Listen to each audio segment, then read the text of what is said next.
రెండోసారి 4,666,59 ఇప్పుడు నేను రుణమాఫీ వీళ్ళు సంవత్సరానికి 10,000 అంటే దాన్ని పెంచి సంవత్సరానికి 12,000గా మార్చి వాళ్ళకి ఈరోజు 4,666,59 రూపాయలు ఈరోజు రైతులకు రైతు భరోసా పథకం కింద నేను చెల్లించిన అధ్యక్ష.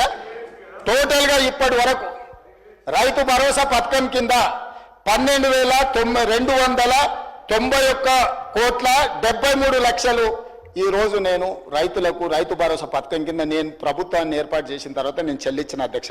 అదే రకంగా ఆనాడు ఒడ్లు వరేస్తే ఊరేసుకున్నట్టని వాళ్ళు మాత్రం వరి పండించుకొని ఫామ్ హౌస్లో 150 ఎకరాలలో కావేరీ సీడ్కు 4,500 రూపాయల క్వింటాల్ అమ్ముకున్నారు అధ్యక్ష. రికార్డు ఉంది 4,500 అధ్యక్ష. వాళ్ళు పండించిన వడ్లలో ఫామ్ హౌస్లో బంగారం పండుతుంది అధ్యక్ష.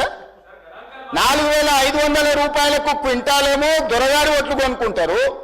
పేద రైతు పండించిన రైతులకు మీరు ఒరేసుకుంటే ఊరేసుకున్నట్టే అని చెప్పి వాళ్ళు రైతులను ఉరిదీస్తాం ఒరేసుకుంటా అని చెప్తే నేను వచ్చిన తర్వాత మా ఉత్తమ్ కుమార్ రెడ్డి గారు నేను కలిసి ఆలోచన చేసి మీరు వరి పండించండి చివరి గింజ వరకు కొనుక్కుంటాము, మీరు సన్న ఒట్లు పండిస్తే 500 రూపాయల బోనస్ కూడా ఇస్తాము, కనీసం మద్దతు ధరతో పాటు 500 రూపాయల బోనస్ ఇస్తామని సన్న ఒట్లు పండించిన రైతులకు 1,162 కోట్ల రూపాయలు బోనస్ కింద 500 రూపాయలు ఇచ్చిన చరిత్ర నాది అధ్యక్ష.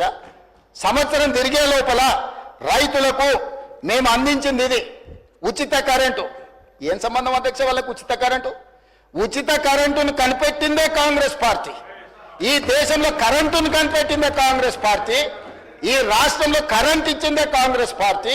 ఈ రాష్ట్రంలో రైతాంగానికి ఉచిత కరెంట్ ఇవ్వాలని అన్నదే కాంగ్రెస్ పార్టీ, కనిపెట్టిందే కాంగ్రెస్ పార్టీ. ఉచిత కరెంట్ అనే పేటెంట్ కాంగ్రెస్ పార్టీది. కరెక్ట్. మా రాజ్ ఠాకూర్ చెప్పినట్టు కాంగ్రెస్ అంటేనే కరెంట్, కరెంట్ అంటేనే కాంగ్రెస్.